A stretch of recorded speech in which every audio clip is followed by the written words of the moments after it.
Jiranii fi biyya keessa jiraatan hunda waliin ta'uudhaan anis gaman irraa eegamu waan irraa eegamuudhaaf namoota garaagaraa faana jechuudha. Baga jiraattan isinis baganaa jiraattan jaalalaaf kabajanaa qabdan waa hunda irratti argeen jira. Ulfaadhaa baay'ee umrii dheeraa isiniif hawwaanis hamtuun isiniin argeen gufuun isin bakka jirtanitti wanti jaalala caalu addunyaa kana irratti hin jiru. Hundumaa jaalalaa fi obsaa yoo keessa darban waan gaariitu argama waan ta'eef addunyaa waggaa 70-80 darbaan guunne kanaaf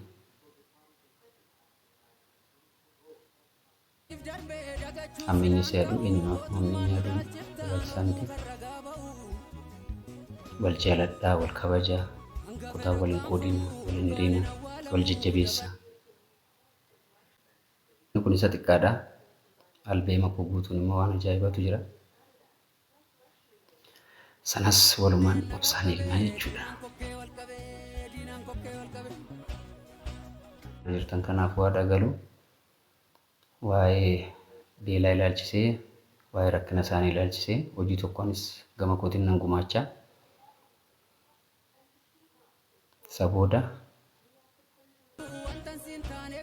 galii waan sanarraa argamu immoo anis gama kiyyaan gargaarsa koo nan ba'an jedha.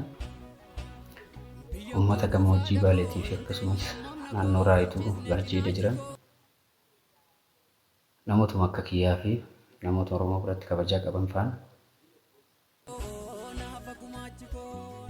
waan isaaniif dhaqqabu waan isaan barbaachisu ittiin ga'uudhaaf jechuudha. Ulfaadhaa.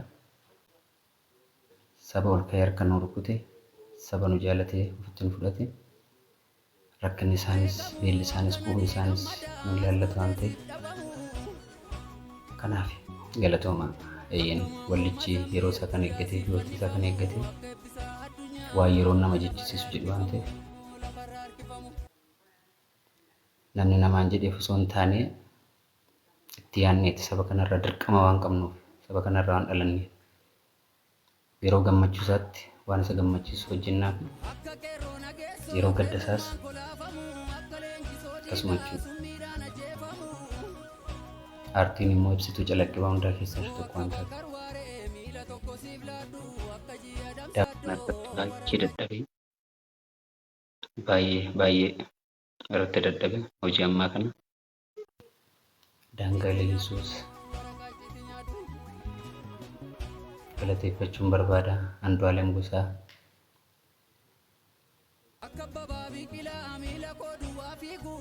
akkasumas eebbisee warra sagalee na jalaa fuudhan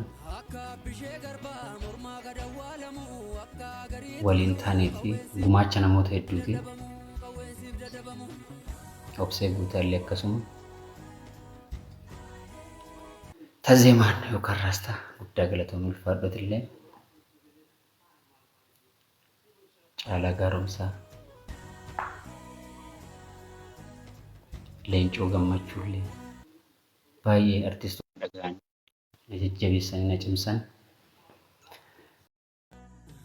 isaaniin illee ulfaadhaan jedhanii akkasumas Meelbaa Entertainment waan bareedaa akkasii immoo isin biraan ga'u kootti baay'een gammada. Yoo sabni nu cimse, yoo sabni haamilee nuuf kenne waan kanaa ol hojjechuu dandeenya. Waan guddaa waan sabni kun nurraa eegu. Hojiiwwan kana dachaan deeman hedduutu jira.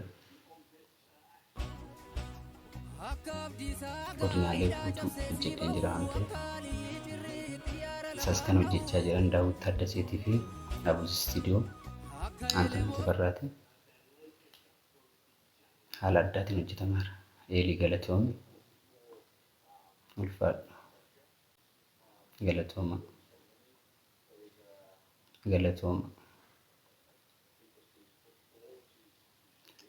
Baay'ee kan namatti tolu kennaadha. Waliin guddaan jaalala.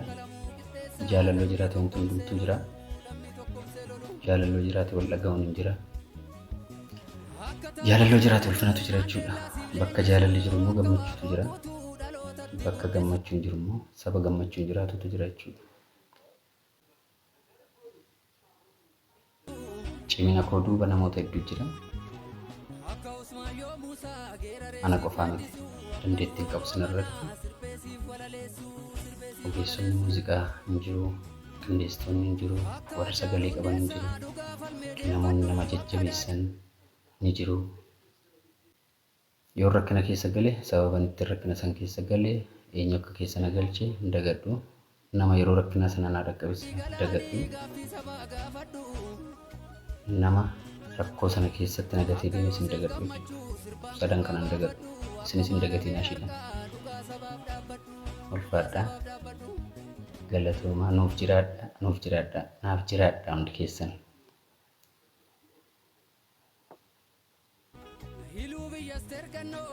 Warroota ollaa keenya irraa hedduu baruu dandeenya.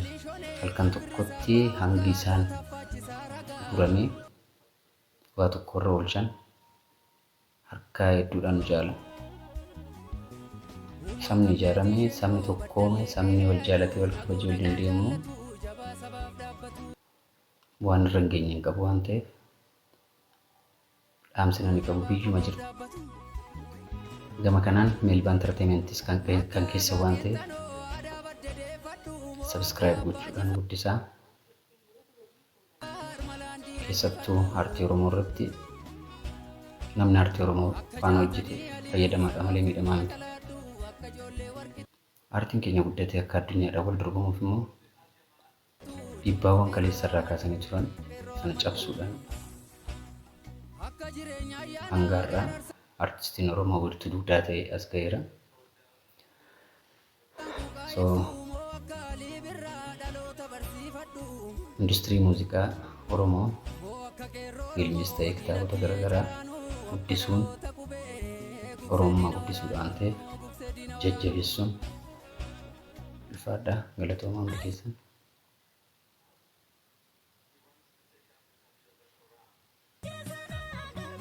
Galatoomaa.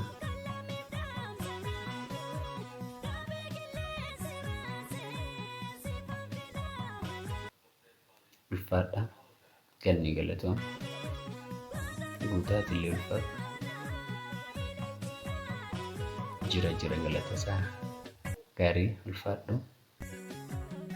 Yoo daadhii. Baabaa. Thank you. Ulfaadhaa. Sayid galatoomatillee. On. Thank you. Ulfaadhaa. TikTok kanallee guddisaa wal biraan ga'a. Galatooma ulfaadhaadha.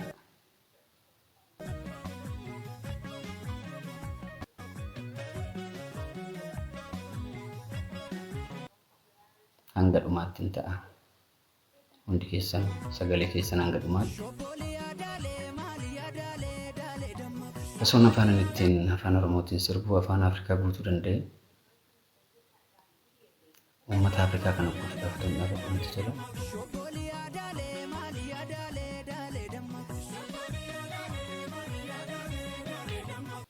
Namuugaa qeerroma isaatii eegala waan ta'eef maatii dhumarraa dhalate irraa eegala. Galatooma. Mee tokko barreessa. Warri ala jirtan immoo Kaayiroo, Keeniyaa, Kibba Suudaan, Saawuz Afrikaa fi Ameerikaa warri jirtan Awustiraaliyaa ulfaadhatooma. Boorana biyya keessaatii fi alaallee uummanni keenya iddoo jiru. Naannoo Marsabit, Siyaaloo asuma Oromiyaa keessas bakka hunda uummata keenya jiran ulfaadhaa. Galatooma. Galateeffachuun barbaada.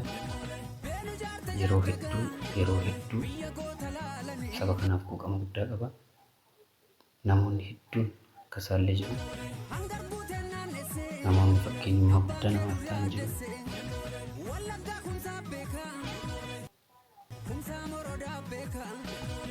Gama biraatiin immoo faawundeeshinii Hacaaluu Hundeessaa jajjabeessuu, cimsuu, isa kamuu jabeeffachuu, kan biraas duubaan fiduu. Ani fuulduratti wanti ani hawwu jiraate daa'imman haadhaaf abbaa hin qabne gargaaruu fi maanguddoota dirree irratti kufan kaasee kunuunsuudha. Kan ammoo akka biyya kana qofaatti otoo hin taane akka Afrikaatti yaadni ani qabu. Rakkataa gargaaruu yoo Rabbi na milkeesse fiizikaalis, ikonoomikaalis, naawoloojikaalis cimee mul'achuun raawwiin kiyya jechuudha. Hin dandeenya waan ta'eef sana immoo inni guddaan bilchina sammuu, waan gaarii yaaduu, waan qabu namaa ta'uu, namaaf hiriyoon jedhu qoodu.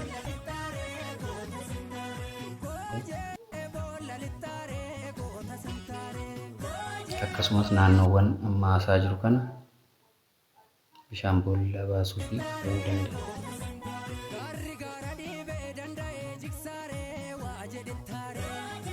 Kana fuulduratti hundi keessanuu na hordofaa jirtu galatooma ulfaadhaa. Yeroo hedduudhaan malee haasaa hedduu miti. Kanaaf intarviiyus yeroo hedduu siyaasa qofa irratti xiyyeeffachuu otoo hin taane siyaasa maddiitti immoo hawaasni keenya maal keessa jiran maaltu nu mudata toonni gaarii jiraniif jajjabeessuu, cimsuu.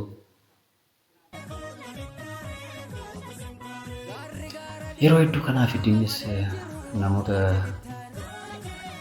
saba keessaa ol ba'anii mul'atan irratti kan xiyyeeffatu. Ormi galgala ganama hojii manee nuu kenna. Maaliif nuu kenname, akkamiin nuu kenname, hojii maneen kun eenyu nutti dhufe, maaliif dhufe jennee xiinxaluun hin jiru. Oolumaa gadi afarsuudha. Sana immoo dammaqinaan baay'ee bilchinaan itti deemudha. Sabni keenya bilchinaan deemuu qabu. Waan hundumaa intarneetii irratti waan argeef, waan gargaraa irratti waan argeef qofa maddi isaa otoo hin beekamne afarsuunis gaarii miti. Akkuma dura jedhe yaada ciccimaa, yaada ijaarsaa, waan gaarii saba kanaaf kan ta'u walii maddisiisuudha. Isa madaa'e madaarraa qoorsuudha malee madaa sana orfanii madaa biraa dabaluu miti. Yaada bilchina qabu walii laachuu. Ulfaadhaa galatooma.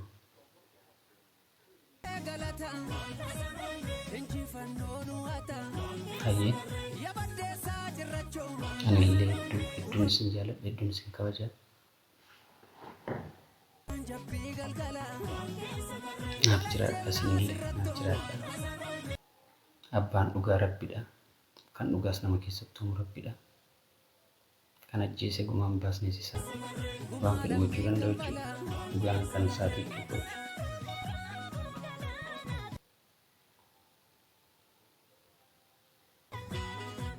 Galatooma.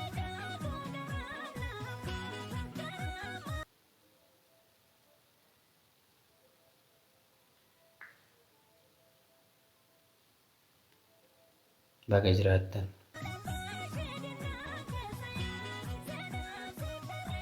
Qeerransa jira galata isaa.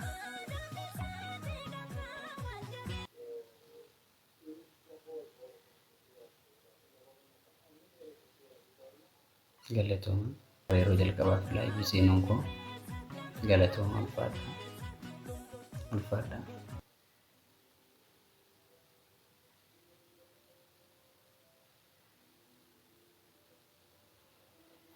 Gaaffiin tokko as jalatti na gaafatte